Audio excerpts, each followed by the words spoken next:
Hola, buenas tardes, bienvenidas y bienvenidos a todos y a todas a un programa más de Foro Derecho para Todos.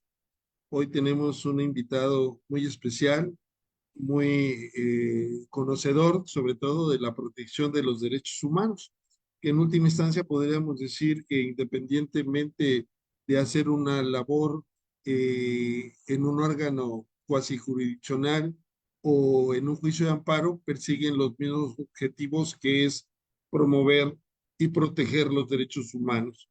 Me refiero al doctor José Antonio Garza López. Él es licenciado en Derecho por la Facultad de Derecho y Criminología de la Universidad Autónoma de Nuevo León. Cursó la maestría en Derecho Constitucional y Gobernabilidad en la misma máxima casa de estudios de ese estado. De manera presencial, cursó un tema muy interesante en la Universidad de Pompeu Fabra, en Barcelona, España, equidad de género.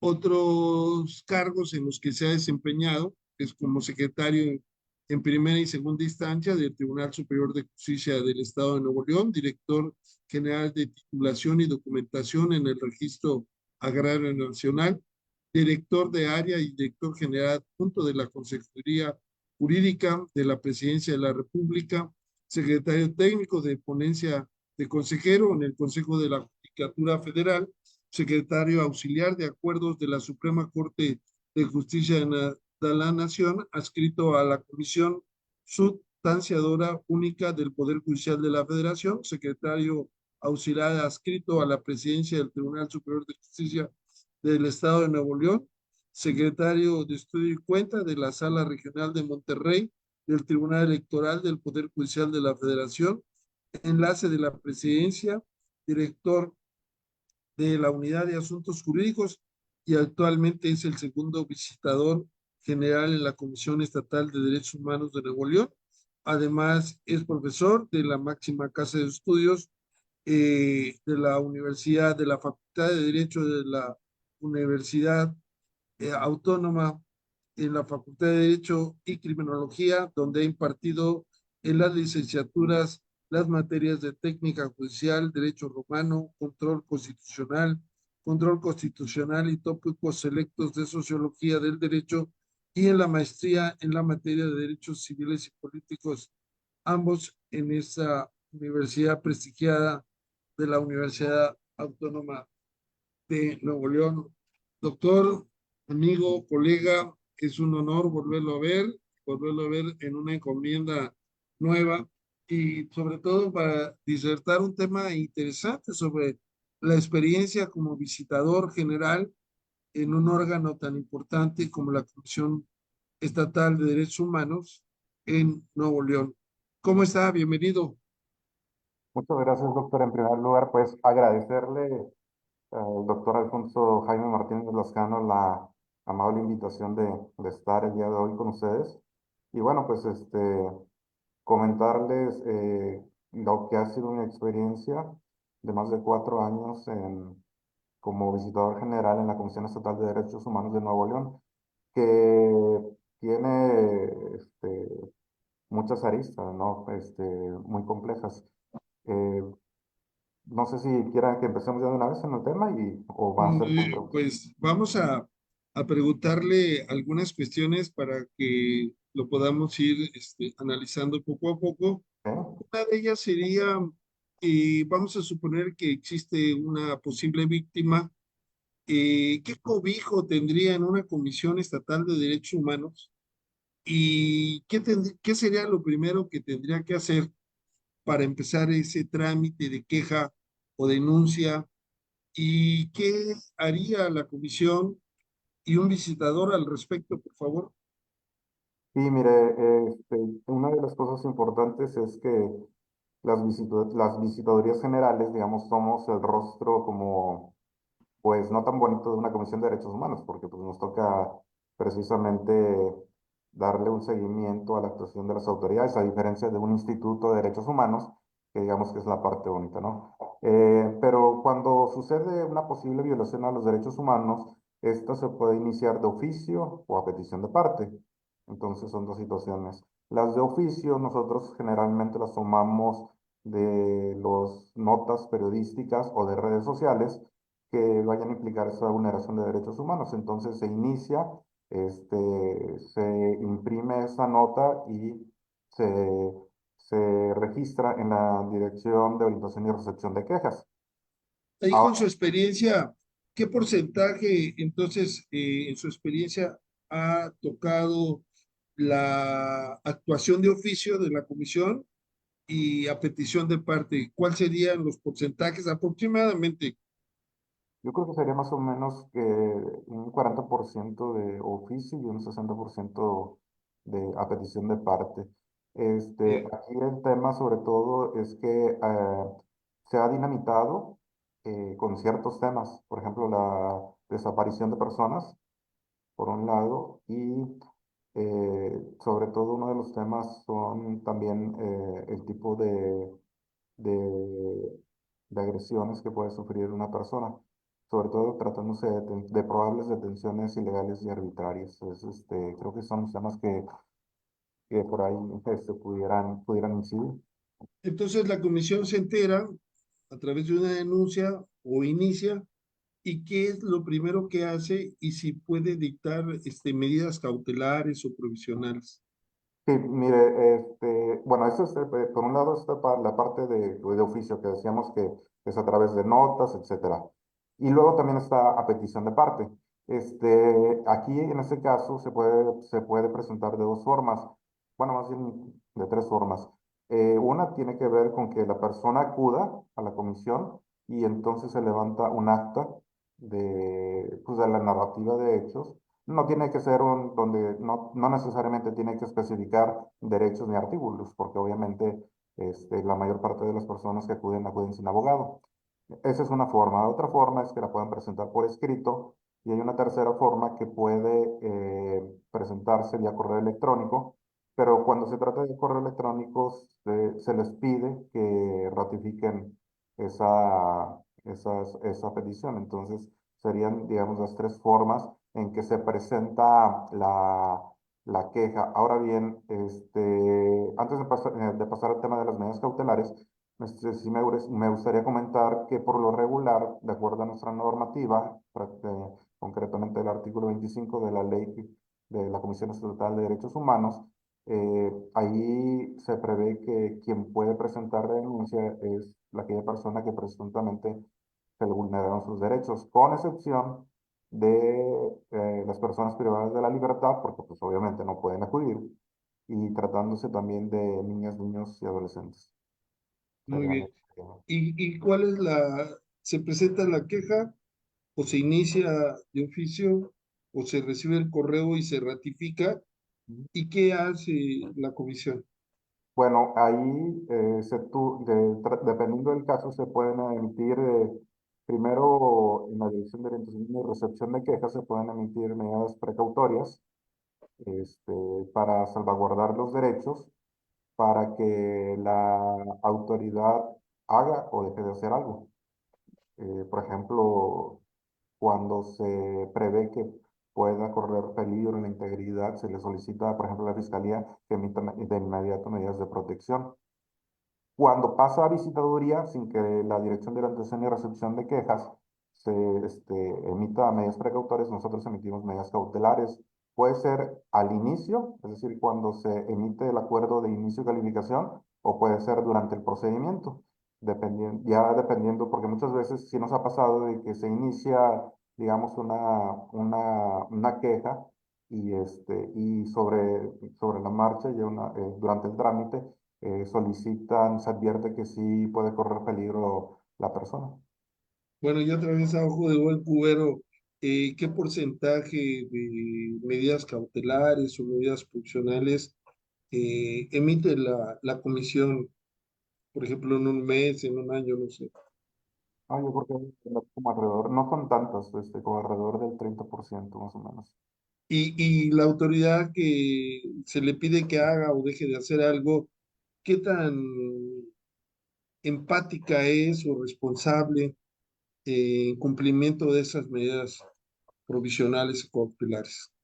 por lo regular sí las acatan. Aquí el tema es que, de hecho, cuando se emite la medida cautelar, se les solicita que cumplan de inmediato con la medida cautelar en los términos que se haya emitido, que es decretado, y tienen 24 horas naturales para informar las medidas y tienen que acreditar además qué fue lo que hicieron. Por Pero no ejemplo, tienen ninguna responsabilidad en caso de que omitan dar cumplimiento. sí, claro. Nosotros, si en un momento dado no dan cumplimiento, hay una serie de preceptos donde, aunque la comisión, o todas las comisiones de derechos humanos, digamos, las determinaciones no son vinculatorias, sí se establecen algunos artículos donde se le puede dar vista al superior jerárquico e incluso a el órgano interno de control, para la responsabilidad administrativa o a la Fiscalía General del Estado tratándose de posibles delitos. Y yo creo que analizando sistemáticamente las autoridades en términos generales, todas deberían pensar que son vinculatorias por la obligación que establece el artículo primero constitucional a todos los servidores públicos en ámbito de su competencia de garantizar, proteger, respetar y promover y reparar los derechos humanos. Yo creo que esa fuerza que le da el artículo primero a un órgano como la comisión debería ser suficiente para que fueran más empáticos, ¿verdad? Sí, Bueno, ajá, adelante, adelante. sí, coincido totalmente y se da una situación un tanto curiosa porque sí hemos tenido una buena recepción en cuanto a la emisión de medidas cautelares, por lo regular sí las cumplen, pero cuando ya se trata de la recomendación es donde, cuando se mete ya una recomendación, Sí, hay algunas autoridades que no las aceptan o incluso se dan situaciones muy curiosas donde no dicen si la aceptan o no. O sea, hacen como una especie de escrito medio cantinflesco, sí, donde no dicen si sí o si no. sí. Ahora, ya la recomendación podríamos decir que es la decisión final, Ujú, ¿no? Y, por ejemplo, una de las reformas, pero no sé qué tanto se ha utilizado, es que si la autoridad no cumple con la recomendación, puede ser citada al Congreso ujú. para que justifique pues su comportamiento o su actitud. ¿Le ha tocado alguna experiencia de este tipo? Desafortunadamente no. Aquí, cuando menos desde que yo llegué aquí a la Comisión de Derechos Humanos a finales de 2018, me ha tocado que hay recomendaciones que que no son aceptadas y posteriormente, después de varios requerimientos, se manda al Congreso para que citen a la autoridad y hasta ahorita no me ha tocado ni una sola vez que citen a la autoridad o al servidor público. Y luego también en el Congreso se da una situación muy curiosa que cada 6 meses hay que volver a hacer la solicitud porque tienen por ahí una normativa de que los asuntos como que prescriben cada 6 meses, entonces no sé, es un tema administrativo que manejan ellos medio raro. Entonces, Sí. pasan 6 meses y no citaron y otra vez hay que volverlo a hacer. Y bueno, pero al punto es de que a la fecha, desde que yo llegué aquí, de 2018, finales de 2018 a la fecha, no ha habido ni una sola vez en que el Congreso local haya citado a alguna autoridad o algún servidor público. Que también sería una obligación por parte de los congresistas, pues respetar, garantizar y cumplir en los mismos términos del artículo primero. ¿Qué autoridades son los más frecuentes que están en la zona VIP de violadores de derechos humanos desde su experiencia? Sí, pues de entrada las secretarías de seguridad, la Secretaría de Seguridad Pública, la Secretaría de Seguridad del Estado, es que ya no se llama pública, la Secretaría de Seguridad del Estado, concretamente Fuerza Civil, y las Secretarías de Seguridad municipales. Son, digamos, lo más recurrente, y tratándose de personas desaparecidas, también de la Fiscalía tenemos un número importante, porque la queja principal es el tema de dilación en el avance de las carpetas de investigación. Eh, entonces, en primer lugar, digo, tendríamos esas secretarías de seguridad pública. En segundo lugar, la Fiscalía General de Justicia. Y de ahí la Secretaría, increíblemente también la Secretaría de, de Educación. Te digo que eso se da mucho, y, pues, increíblemente, en situaciones entre maestros y el director, o entre los papás del alumnado con los directores o maestros. También es un tema como que también muy recurrente. Ah, y también el tema de las personas privadas de la libertad, aunque en esos temas por lo regular se trata de temas que se pueden solucionar de manera inmediata, como por ejemplo que no les den la atención médica, etcétera, ¿no? Aunque hay algunos temas que a lo mejor ahorita comentaré que sí son relevantes, por ejemplo, el fallecimiento de personas privadas de la libertad dentro de los centros de readaptación social. Nosotros emitimos por ahí una recomendación sobre 6 personas. Bueno, fueron 6 recomendaciones, de hecho, sobre seis personas que fallecieron dentro del centro de readaptación social. Una de ellas iba a arreglar un foco y se electrocutó, y así. Entonces, obviamente, cuando una persona se encuentra bajo el cuidado bajo la guardia y custodia de las autoridades, ya sean municipales o de un centro penitenciario, pues tienen la obligación de resguardar la integridad de estas personas. Y aquí también se dio una situación muy curiosa porque eh, una, hicimos un pronunciamiento muy interesante, que incluso la Corte Interamericana de Derechos Humanos no se ha atrevido a hacerlo, solamente a través de un voto. Solamente se pronunció en algún caso, en un voto particular, el entonces juez Antonio Cansado de Brasil, y Mm. sobre daños punitivos. Ah, muy, Nosotros muy interesante. Sí, es muy interesante porque nosotros lo que hicimos fue, cuando yo estaba trabajando el asunto con la visitadora adjunta, le comentaba de que, a ver, le dije, solamente por curiosidad, quiero que cheques el histórico de cuántas recomendaciones se han emitido sobre este mismo tema. ¿Y sabe cuántas salieron? ¿Cuántas? 42. Y Uf, entonces, aparte de estas 6 que le comento, entonces es una conducta reiterada, y yo lo que en una partecita, que no era un punto recomendatorio, sino en una partecita dijimos, bueno, si dado que se trata o se advierte de una conducta reiterada, se, se le apercibe de que en caso de que vuelva a incurrir, se hará una declaratoria. No podemos hablar de condena, pero es una declaratoria sobre daños punitivos, porque en estos casos también determinamos un tema de compensación. Entonces, los daños punitivos tendrían que ser uno a uno para compensación. No iría para las víctimas, pero sí para la Comisión Ejecutiva Estatal de Atención a Víctimas. muy interesante, la verdad, porque este tema es sensible para el país. Yo creo que para todas las cárceles latinoamericanas en su mayoría, porque hay un gobierno invisible, generalmente por los presidiarios, ¿no? Acá le llaman el preciso al que manda, y es el que pone una cuota para que no hagan faena, que significa para no golpearlos. Entonces, aquí sí tenemos algunas muertes sospechosas, ¿verdad? Y que muchas veces encontramos que son los dictámenes médicos suicidios.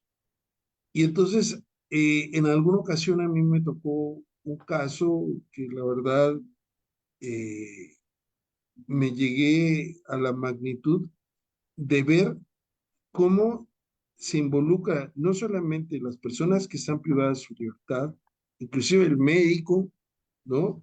Y el propio director. Creo que es alarmante la situación de las personas que se encuentran privadas de su libertad, inclusive más en México que tenemos esa figura de la prisión preventiva oficiosa, Ujú, que ya fuimos condenados en 2 ocasiones ujú. y que en el último caso, García Rodríguez y otro, pues estas personas estuvieron 17 años en prisión preventiva oficiosa. ¿Cómo cambiar esa dinámica cultural que se vive en las cárceles desde su perspectiva y conocimiento, estimado doctor Juan Antonio, José Antonio? Y ese tema es muy interesante porque, como usted mencionaba, se dan una serie de situaciones de violaciones graves a los derechos humanos. Yo recuerdo un caso donde una persona la acuchillan en el costado y, y después, a los 15 días, lo violan con un palo de escoba bienal. Entonces eso da una idea de la gravedad. Y luego también tenemos lo que usted mencionaba, un autogobierno dentro de esos centros penitenciarios. En mi opinión, me parece que una de las formas tiene que ser siendo muy duros en las recomendaciones, como lo señalamos, por ejemplo, en estos casos que le comento, donde fallecieron estas personas, también hicimos una declaratoria sobre compensación como parte de la reparación y esta otra situación sobre un apercibimiento en el tema de daños punitivos. Y eso se me hace también muy interesante porque, bueno, yo lo platicaba con algunos colegas y no hay un consenso sobre el tema. O sea, digamos que estamos 50 y 50. Algunos coincidían y otros no coincidían, pero bueno, yo creo que lo importante aquí, y les decía, porque también aquí teníamos como una división en ese tema, creo que lo importante también es ponerlo sobre la mesa del debate y que en un momento dado transitemos de una vez a poder decir, bueno, sí, jurídicamente es factible que una Comisión de Derechos Humanos pueda hacer una declaratoria sobre daños punitivos o no. Ahí ahí me acuerdo que estaba yo leyendo precisamente un libro sobre el tema, bueno, también entre que abarque ese tema y otros, sobre análisis económico del derecho de Richard Posner, que usted conoce muy bien. Eh, Muy interesante. Los invitamos a todos los que nos siguen a que nos hagan llegar sus comentarios sobre el tema, sus preguntas, sus análisis al respecto. El foro es como se llama, Foro para Todos. Y desde ese punto de vista, viéndolo desde fuera, es necesario fortalecer a las comisiones estatales de derechos humanos y por qué. No, totalmente. De hecho, yo creo que desde la CNDH, que me parece que sí ha ido de más a menos, y las comisiones estatales de derechos humanos tienen que pasar por un proceso de profesionalización a través de un servicio civil de carrera, de tal suerte que cuando haya un cambio de administración, no suceda tanto cambio de personal, porque eso afecta. Yo lo que siempre he comentado que el rol de un visitador general a veces se parece mucho al de un juez, en la medida de que, por un lado, debe de conciliar un tema de conocimientos jurídicos, no solamente en materia de derechos humanos, sino también en derecho constitucional, tratados internacionales en materia de derechos humanos, para ver el tema de convencionalidad. Pero también hay otra parte muy operativa que casi nadie ve, que es cómo manejar un grupo de trabajo, porque eh, para ser eficaces, a mí me ha tocado incluso tener que trabajar con grupos de trabajo, no solamente de la segunda visitaduría, que es donde estoy yo, sino también de la tercera visitaduría, de la primera visitaduría, y a veces conformo grupos de 3 o 4 personas y sacamos las recomendaciones, a veces nos urgen a que saquemos las recomendaciones rápido. Y es una parte de cómo integrar un grupo de trabajo, en qué condiciones, etcétera y bajo qué parámetros también, porque la otra vez leía yo, y también me parece muy interesante, que un grupo de trabajo no puede exceder de de 6 o 7 personas, porque entonces empiezan a generar subgrupos de trabajo y ya se pierde la cohesión y la finalidad de ese grupo de trabajo. Excelente. Creo que ha tocado en un punto fundamental sobre la preparación y la capacitación. Y fíjese que me invitaron, se me hizo algo, la verdad, medio loco, pero me invitaron a un congreso que versa sobre la cordialidad como un derecho humano emergente. Y a veces es un detonante tan sencillo que las personas llegan a, a las diferentes instituciones del Estado y son revictimizadas porque reciben un trato indiferente, un trato burocrático. Ajá. Me refiero burocrático que como si tuvieran que atender en serie a las personas pensando que cada caso es individual. ¿Cómo cambiar esa cultura, estimado José Antonio? Me ha tocado ver, o incluso aquí en la propia comisión, de que esa situación de que las personas a veces no son tratadas con la dignidad y el respeto que merecen. Afortunadamente son casos, así han sido casos aislados, pero creo que me parece que tiene que ver con un tema primero cultural y en segundo lugar de que yo siempre he dicho que el tema de derechos humanos o quienes estamos en comisiones de derechos humanos no solamente implica una vocación, sino también un apostolado, implica mucho más, o sea, tenemos que ponernos en el lugar de las otras personas y también de, sobre todo, trabajar la parte humanística, es decir, cómo vienen ellos de situaciones muy complejas. Yo siempre les digo, sobre todo a los visitadores generales, pues yo no creo que una persona, pues, de repente se levante un día y diga, pues voy a ir a la Comisión de Derechos Humanos nada más porque sí. O sea, si viene a la Comisión de Derechos Humanos, que por cierto luego mucha gente no conoce, es porque realmente trae un problema. Más allá de que a lo mejor pueda ser o no competente la comisión o lo que sea, que además eso implicaría darle una orientación jurídica adecuada, porque esa es la otra, no solamente es también atenderlo con empatía y con humanismo, sino también orientarlos si es que no somos competentes ante las instancias que realmente sean competentes. Muy bien. Tenemos una pregunta de amigo querido Juan José Aguilar Ordóñez. Le mandamos un saludo. Dice, ¿No? muy interesante tema. ¿Por qué se permite el autogobierno en las cárceles en México, incluso en varios países? Híjole, yo creo que es un tema bastante complicado y complejo. Tiene que ver con los cotos de poder de los grupos delincuenciales por un lado. Por otra parte, los titulares de los centros penitenciarios también permiten eso y además, ¿por qué no decirlo? También hay un tema ahí de corrupción bastante fuerte. Entonces, me La parece que corrupción, algunos... ¿Mande? la corrupción es la base de toda deformación humana, podríamos decir, y por llamarlo como lo humano, lo bueno, pero pues la verdad es que a veces deja mucho que desear. Por ejemplo, yo tengo una definición de derechos humanos que la voy a compartir a ver si le parece. Por ejemplo, decimos todos que los derechos humanos son aquellos que tenemos solo los seres humanos por el simple hecho de ser seres humanos. Ujú, Pero la otra cara de la luna es que los únicos que violan derechos humanos son los seres humanos, pero no solamente de sus semejantes, sino de los demás seres vivos, inclusive del medio ambiente, del planeta. Y es tan utópico, vamos a llamarle así, la protección, que hablamos hasta de las futuras generaciones. ujú.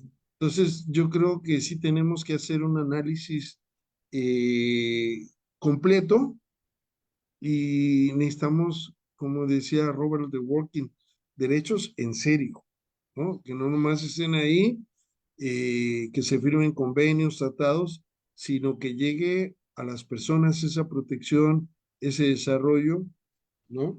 Bueno, y uno de los temas que vamos a Bueno, sí, comentar, pero aquí me sí, gustaría sí, hacer 3 comentarios. adelante.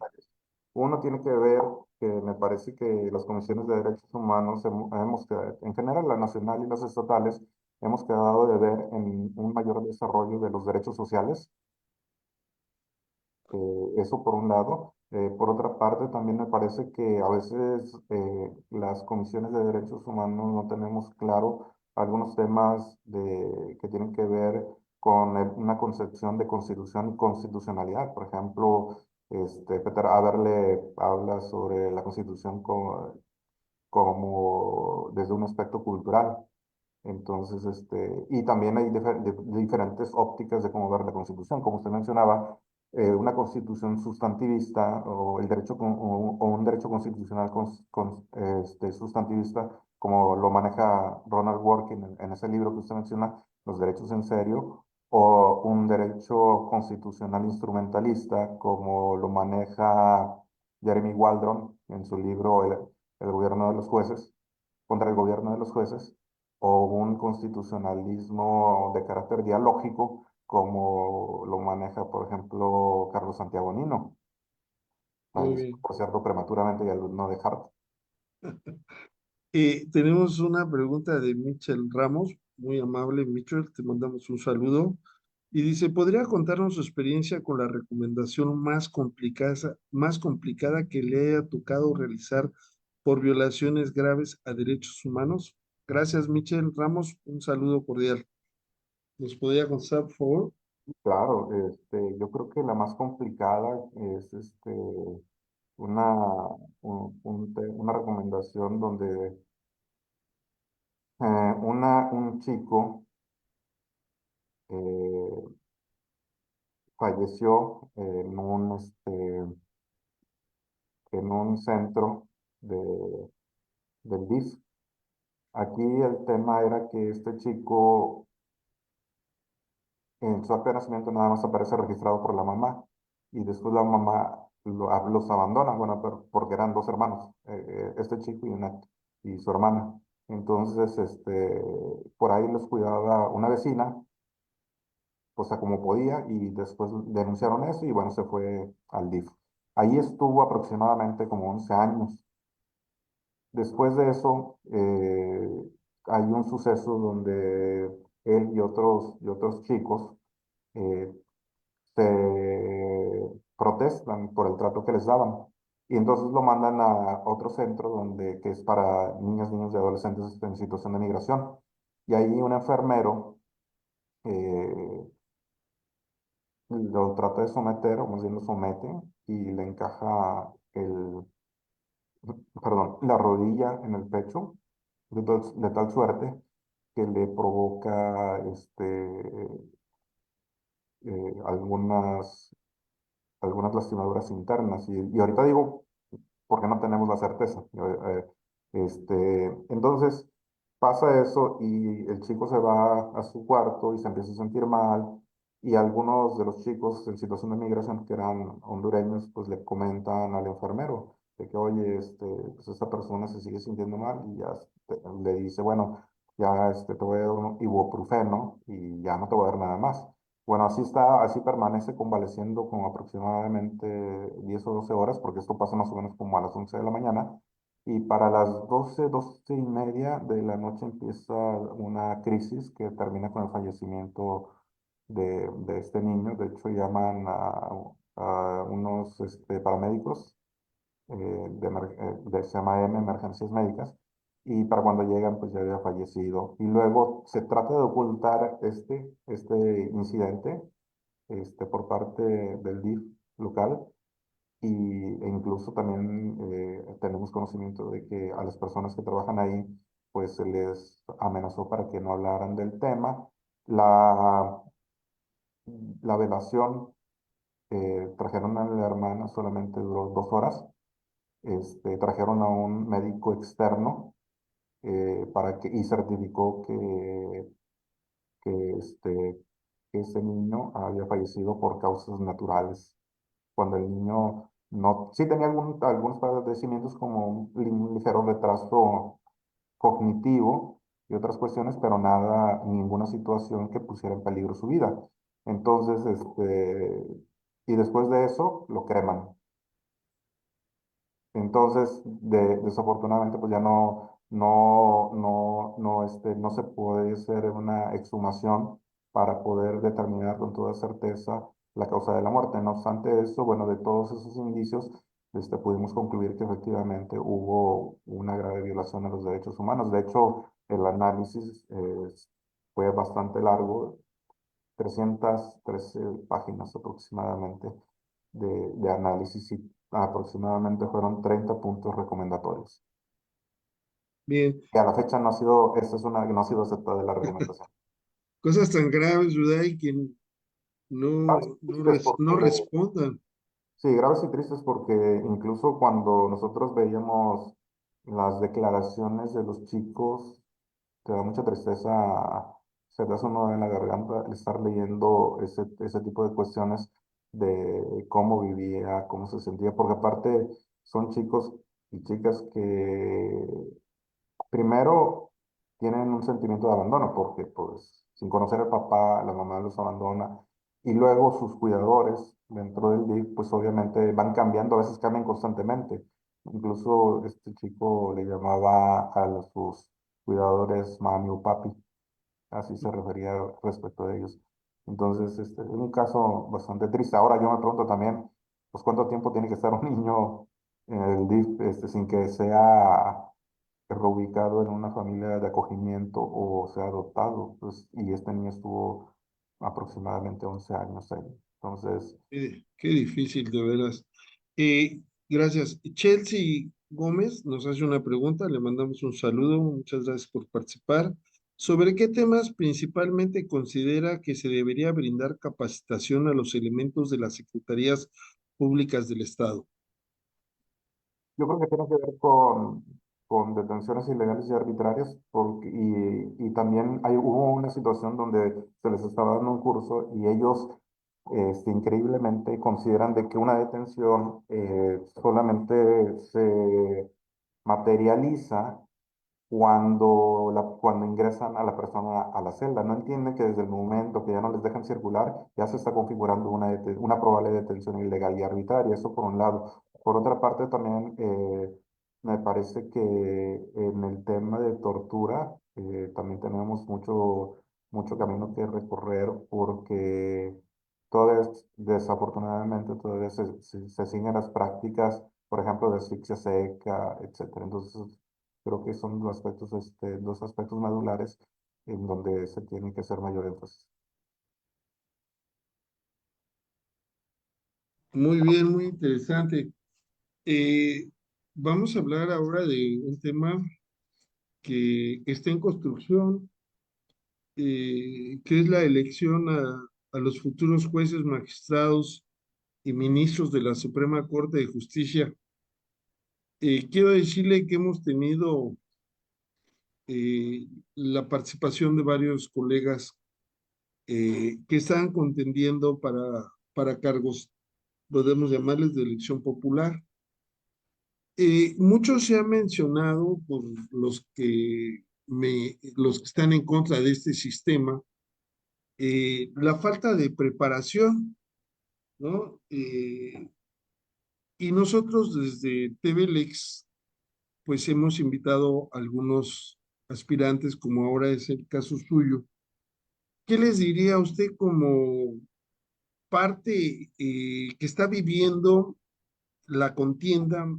¿Cómo lo siente y cómo también podemos decir que muchos de los aspirantes realmente cuentan con la capacitación y sobre todo con la empatía y la ética, que es algo que yo creo que ese fue el motivo de esta reforma? Y por otro lado, podemos decir, no sé si comparta, que el Poder Judicial de la Federación se convirtió en el club de Toby, un club cerrado, y que si no hubiera este proceso en el que estamos viviendo, pues muchos ni siquiera tenían la capacidad de ser aspirantes. ¿Qué opina de todo esto, estimado doctor?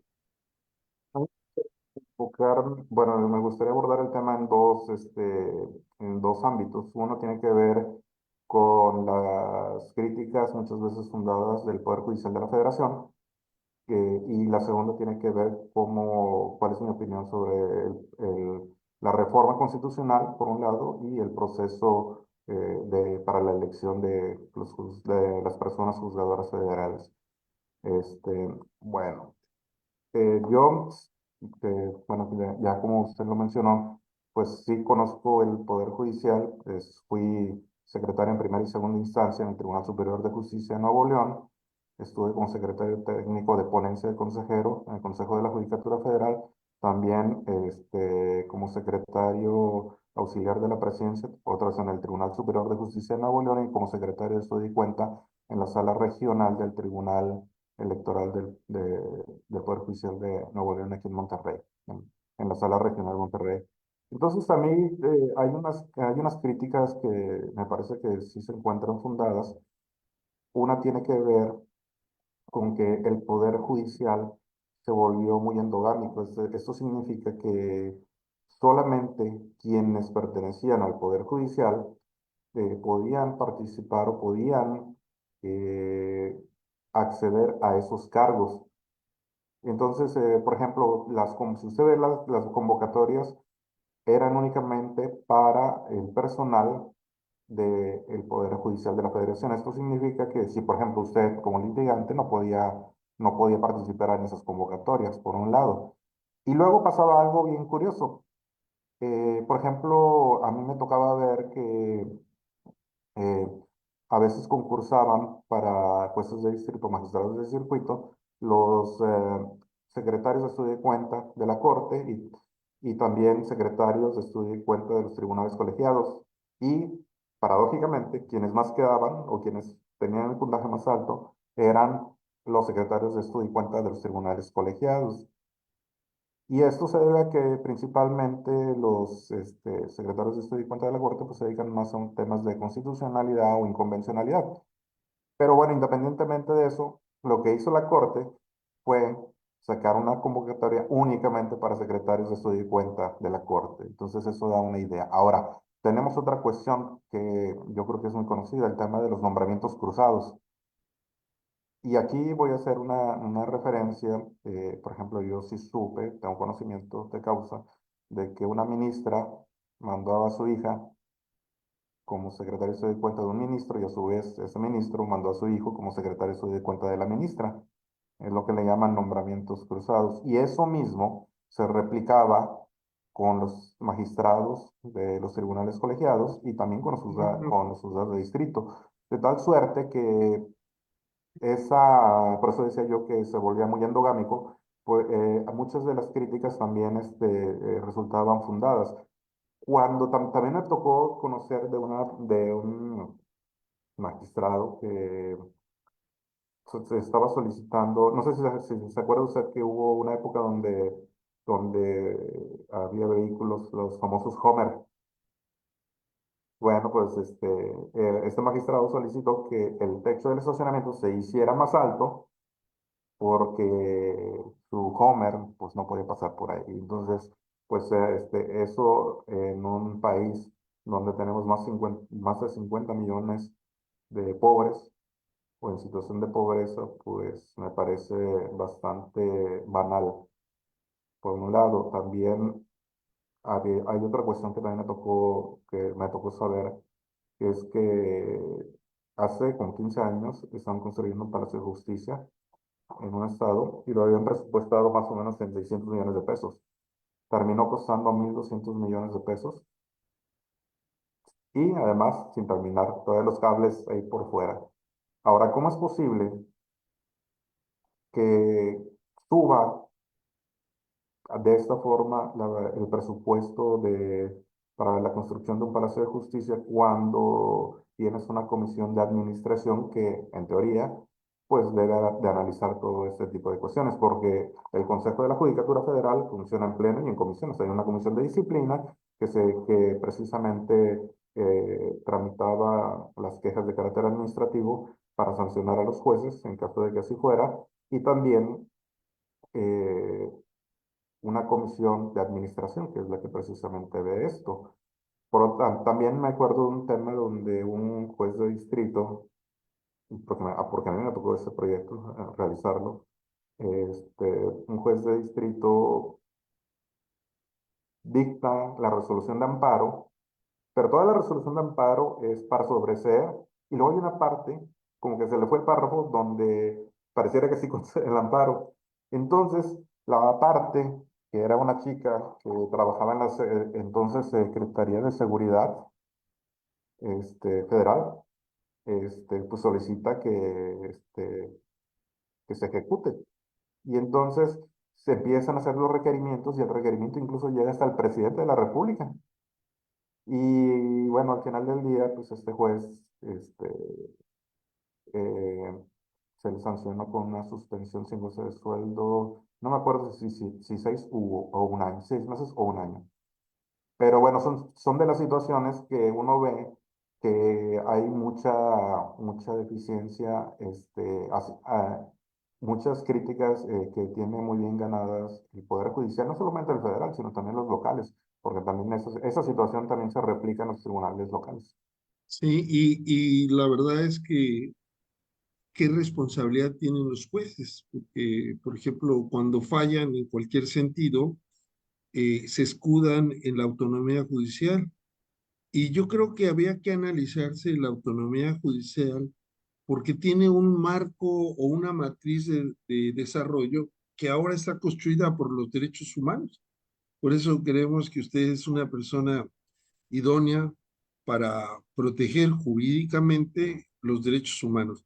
Vamos a hacerle unas preguntas rápido que le preguntamos a la IA que cuáles serían las preguntas que le haría a un candidato a magistrado que ahora va a ser electo democráticamente. Y la primera pregunta sería, ¿cómo garantizaría usted la imparcialidad en la independencia en la toma de decisiones judiciales en el contexto de la elección popular? Primero me gustaría hacer un preámbulo sobre cómo veo yo el tema de la reforma y el proceso de elección.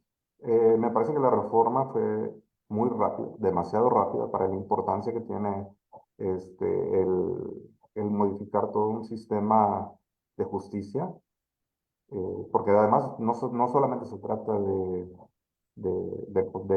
los poderes judiciales, sino tendría que ser integral la fiscalía, las fiscalías, por un lado, las comisiones de derechos humanos y todo eso articulado, porque no se puede ver de otra forma, de defensoras públicas, etcétera. Entonces me parece que es una reforma que sí ameritaba un ejercicio de parlamento abierto, bueno, aunque dijeron que lo hicieron, Sí. fue demasiado rápida. Ahora, también está la cuestión de que si lo más idóneo es la elección popular, más allá de que sea candidato, más allá de que pueda yo quedar o no, me parece que en lo particular creo que no era necesario destruir, digamos, todo lo que se había construido, sino ir perfeccionando. Eh, tenemos en el Poder Judicial Federal, así como hay una serie de elementos que no cumplen con esos perfiles de idoneidad y profesionalismo, pues también hay otros que sí son valiosos. Entonces yo creo que bien pudo haberse aprovechado esa parte para ir construyendo sobre eso, irlo perfeccionando y no tumbar todo de esa forma. Ahora bien, como decía Miguel Carbonell, lo veía en una entrevista, pues bueno, más allá de que estamos o no estemos de acuerdo con esto, pues así estamos ya. No, todos fuimos testigos de ese debate que hubo en la corte y la postura del ministro Pérez Dayán y todo eso. Pero bueno, el tema es de que, bueno, ya así estamos y bueno, ya me gustaría pasar al tema de cómo he vivido yo, digamos, este proceso de selección. Bueno, ha sido un proceso complicado, sui generis, raro, por no decirlo menos. Por ejemplo, a mí me ha tocado conocer gente que inicialmente pues adjuntó su documentación, gente muy capaz, muy preparada, y que por X o Y no pasaron a las siguientes rondas, pero sin que se les diera una explicación del por qué. Entonces, eso sería la primera. En segundo lugar, yo no sé hasta qué punto el tema de la insaculación sea lo más idóneo. En mi caso, ni siquiera hubo insaculación. Lo que dijeron fue que había pocos aspirantes y por lo tanto, pues el pase era directo. En tercer lugar, yo creo que no debemos de perder de vista que pues hay que vivir en una realidad y la realidad es que vivimos en una serie de intereses, tanto de empresas, de abogados, litigantes de despachos y también del crimen organizado. Por ejemplo, pienso yo en el caso de Televisa o TV Azteca, que les va a interesar, por ejemplo, el tema de telecomunicaciones o el espectro radioeléctrico, por ejemplo, o quizás también el tema de competencia económica. En el caso del crimen organizado, pues obviamente lo que quizás les va a llamar la atención o tratar de impulsar va a ser los jueces o magistrados en materia penal. Incluso hace poco Fernández Noroña señaló que al menos había 20 aspirantes que estaban ligados al crimen organizado. Entonces esto nos da una idea también de los riesgos también de elegir de manera popular a los juzgadores. Y porque vuelvo a insistir, hay una serie de intereses. Y también hay otra cuestión, que al final del día, eh, los juzgadores van a tomar decisiones que no necesariamente son populares, porque los derechos humanos, por definición, son contramayoritarios, sobre todo respecto de aquellas personas más vulnerables o de atención prioritaria. Entonces, eh, tratar una elección por esa situación pues es bastante complicado. Y luego además someternos a una cuestión de transitar esas redes sociales para mí ha sido complicado porque pues como le comentaba antes de entrar a esta sesión, de que no estaba yo acostumbrado a transitar a mi vida personal y privada a ámbitos de tanto escrutinio en cuanto a redes sociales. Y bueno, y todos hemos sido testigos de candidatos y candidatas pues que se han convertido en TikTokers, en creadores de contenido, pero no necesariamente educativo, que yo, o sea, no digo que sea malo, sino simple y sencillamente que creo que o me parece que tendría que ser más de carácter educativo y, y no solamente el de llamar la atención para que sean conocidos, porque el hecho de juzgar es una cosa seria, es una cosa tan seria que termina impactando la vida de las personas. Ahora, tratándose de la Corte, no solamente de las personas sujetas a un caso en lo particular, sino de todos nosotros, de todos y todas. Entonces, sí es bastante delicado. Yo cuando les he preguntado a la gente que conozco, incluso abogados, o no saben que va a haber una elección, o si saben, no les interesa. Ese es un Entonces punto. también eso da un indicio. Vamos a ver cuál es la participación de la ciudadanía en estas elecciones, pero no creo que vaya a ser precisamente, precisamente abundante. Yo calculo que más o menos, y yo creo que a lo mejor soy muy optimista, un 10% del padrón electoral. Es difícil. La verdad es que, por ejemplo, el diagnóstico que nos da usted en la protección de derechos humanos, eh, pareciera, con la afirmación de Carbonell, a quien no respeto mucho, por cierto, ¿no? Que antes eh, el Poder Judicial era transparente, que no había tráfico de influencias, que el crimen organizado no estaba infiltrado, como si viviéramos en un oasis con gente designada con los mejores talentos. Y yo creo que algo que se ha perdido, o que se perdió en el camino, fue la humildad, el contacto con la realidad y el sentirse que solamente lo que opinaran ellos tenía una razón de ser y muchas veces sin escuchar. Ahora, respecto a los toctiqueros aspirantes, podemos decir que antes, y yo les digo, a ver, dime quiénes son los jueces de tu estado, de distrito. Y dime, ¿sabes cómo los seleccionaron o los magistrados? Pues es que nunca nos ha importado porque era un tema intocable, inaccesible, como bien lo comentó, que los concursos eran cerrados únicamente entre ellos, ¿no? Y también el tráfico de los ministros de nombramientos cruzados, es decir, no venimos de un diagnóstico que fuera a justificar el no llevar a cabo una reforma, quizás no en la magnitud que se presenta hoy en día, pero sí era necesaria y es necesaria en muchos ámbitos, como en la fiscalía y en otras áreas que inciden en la protección de derechos humanos. ¿Y quién le preguntaría cuál es la experiencia desde su punto de vista que dentro de su currícula, pues ya usted tiene el conocimiento porque ha formado parte del Poder Judicial local y federal de esta corriente de los derechos humanos de corte convencional? ¿Cree que las autoridades están preparadas, están convencidas y qué se requeriría para, o no es bueno porque atenta contra la soberanía? ¿Cuál sería su diagnóstico previo? Yo creo que, bueno, de entrada, en mi experiencia, no están preparados en términos generales. Digo, con sus honrosas excepciones, no están preparados. De hecho, yo he visto pocos juzgadores y juzgadoras que han hecho un control difuso de constitucionalidad y porque tiene que llevarse a cabo de manera correcta, con los pasos adecuados. No es sencillo, pero hay que saber, hay que conocerlo y hay que saber hacerlo. Entonces, solamente me ha tocado ver uno, de una jueza, que hizo un buen control difuso de constitucionalidad.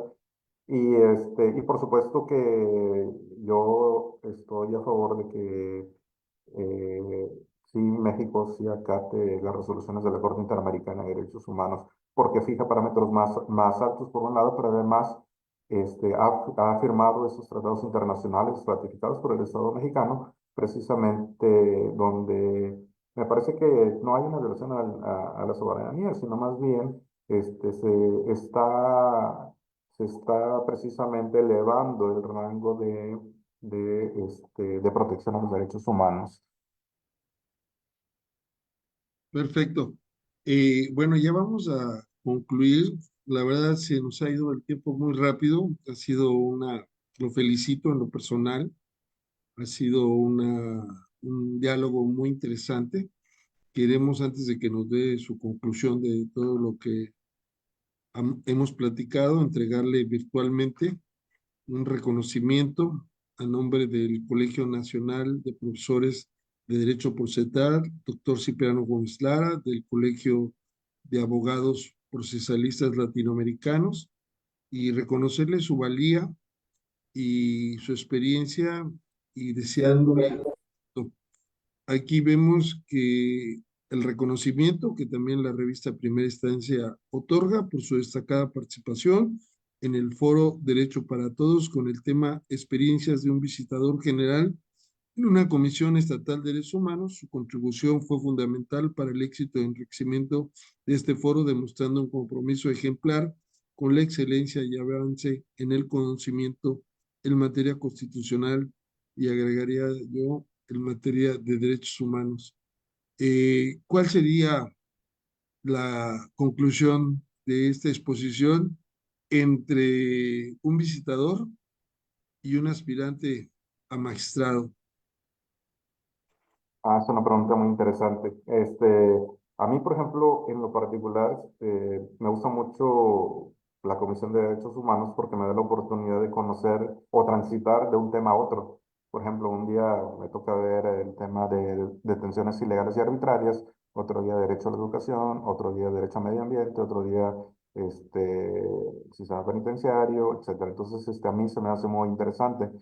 La otra parte también como órgano jurisdiccional, pues tiene también sus sus, sus virtudes, ¿no? En cuanto a que, por un lado, se va a dotar de eficacia material a los derechos humanos, es decir, va directamente a impactar la realidad de las personas que se está juzgando porque ahí sí tiene fuerza vinculatoria. Y además porque tratándose de una sola materia también adquiere una mayor profundidad sobre el tema. Entonces, sí es un balance, digamos, bastante equilibrado entre uno y otro porque ambas tienen sus particularidades y ambas tienen sus pros y sus contras. En una, digamos, aunque es muy rico en el tema de que son muchos derechos, es súper interesante y además una Comisión de Derechos Humanos permite a uno ser muy creativo jurídicamente. Por el otro lado, también en el ámbito jurisdiccional, que a mí me encanta también la aplicación de la norma jurídica, el caso concreto, el ejercicio de un control difuso de constitucionalidad, y también sobre todo tratar de sentar nuevos precedentes en términos de un derecho constitucional progresista en los derechos humanos, que no solamente, que no solamente veamos, digamos, en nuestra Carta Magna, porque también tenemos derechos constitucionales implícitos, y además en los tratados internacionales, y se me hace también muy, muy interesante. Entonces yo lo pondría en el equilibrio. La verdad es que me gustan tanto las dos, las dos actividades que sería un aprieto decir en cuál, pero bueno, pero sí, sí me gustaría también transitar hacia esta materia por un tema también de evolución profesional, este, que me parece que todos tenemos, ¿no? Decía el magistrado Arenas que hay que saber reinventarse. Me parece que es parte fundamental de todo ser humano. Bueno, aquí tenemos unos comentarios finales Ujú. de un profesor muy querido, Juan José Aguilar Ordóñez. Dice, me parece muy acertado el comentario del doctor José Garza López sobre lo manifestado sobre Noroña. La elección por tómbola se me hace algo absurdo. Con la actitud prepotente de jueces, recuerdo un juez federal que era familiar de un exgobernador de Chiapas, da la dirección, en una entrevista con él me pidió que no pusiera mi folder y manos sobre su escritorio. Bueno, y finalmente el mismo dice muchísimas felicidades al ponente por su destacada participación. Creo que coincidimos en muchos puntos. Ojalá sea elegido en esta elección judicial. Es una persona idónea para ser juzgador. Felicidades a Tebelex. Bueno, No, pues con esto nos despedimos. Mi estimado doctor José Antonio Garza, la verdad ha sido, no nos hemos visto en esta como primera ocasión, pero ya hemos coincidido en varios foros. He estado allá en la Comisión Estatal de Derechos Humanos, invitado por usted. Así que también me sumo a lo que dice el profesor Juan José. Le deseamos mucho éxito por el bien de las personas, los derechos humanos y por una nueva cultura judicial en nuestro país. Muchas gracias y nos vemos pronto. ¿Dónde más? En TVLX. muchas Gracias. gracias, doctor, por la Feliz, invitación y esperemos verlo por acá muy pronto. gracias. Feliz fin de semana a todas y a todos. Hasta pronto.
¿cómo están? Un saludo a todas y a todos desde TV Lex. Solo para informarles que seguimos promoviendo aspectos importantes del desarrollo jurídico en México. Hemos elaborado un proyecto que ya lleva 10 programas y que es el Foro Derecho para Todos. Inicialmente lo inauguramos con un profesor, amigo, colega de Guadalajara, el maestro Jesús Manuel Orozco Pulido, donde hicimos análisis a las reformas de la Ley de Amparo el 27 de febrero. Luego en Querétaro con la doctora Carla Elizabeth Mariscal Ureta hablamos sobre la vulnerabilidad de los derechos y los derechos humanos el 6 de marzo. Luego nos fuimos a Nuevo León a platicar con el doctor Juan Ángel Salinas Garza, con quien analizamos la protección judicial a las personas el 13 de marzo. Y posteriormente nos fuimos hasta Lima, Perú, con el doctor Jorge Isaac Torres Manrique, un prestigiado jurista latinoamericano, y hablamos de la justicia en Perú y las experiencias que se han generado en estos últimos tiempos. Luego nos fuimos a Aguascalientes con la doctora Marta Elba Dávila Pérez para hablar de los problemas que asisten a las responsabilidades legales del sistema jurídico mexicano el 27 de marzo. Luego fuimos a la UNAM con el doctor Jaime Hugo Talancón Escobedo, un prestigioso jurista mexicano que nos habló de las reformas al Poder Judicial, un diálogo necesario sobre la responsabilidad de los futuros jueces, magistrados y ministros. Esto se llevó a cabo el 10 de abril. Luego, ya que empezó la campaña electoral, hablamos en Tabasco con la doctora Lorena Denise Trinidad, que nos habló de la vida en los juzgados el 16 de abril. Y luego hablamos con la doctora Alicia Ibarra Tames, nuevamente en Nuevo León, que hablamos de un tema muy interesante, cómo proteger a las personas con discapacidad. Posteriormente con el doctor José Antonio Garza López vamos a hablar, que también es candidato a magistrado, un tema interesante, la experiencia de un visitador general de una Comisión Estatal de Derechos Humanos el 25 de abril. Y el día 30 de abril, Día del Niño, vamos a hablar con un prestigioso jurista chiapaneco. Él es candidato a formar parte del órgano disciplinario, el nuevo órgano disciplinario. Es un tema interesante porque hay que reconocer que las quejas cuando se presentan contra los jueces, los magistrados, no diga los ministros, pues tienen un aspecto muy común, la impunidad. Y entonces vamos a ver qué esperanzas podemos tener los litigantes, los justiciables, y vamos a hablar con él el tema supervisión a la tarea judicial. A este esfuerzo ya se ha sumado el doctor Hugo Carrasco Solé, prestigioso abogado, jurista, doctor de la Facultad de Derecho de la UNAM, y junto con su compañero, o sea yo, Alfonso Jaime Martínez Lascano, estamos invitando a todos los candidatos, a todos los juristas de México o de Latinoamérica que quieran venir a comentarnos algún tema específico, principalmente en la construcción del nuevo modelo de justicia que aspira a México. Así que nos vemos pronto. ¿Dónde más? En TV Lex.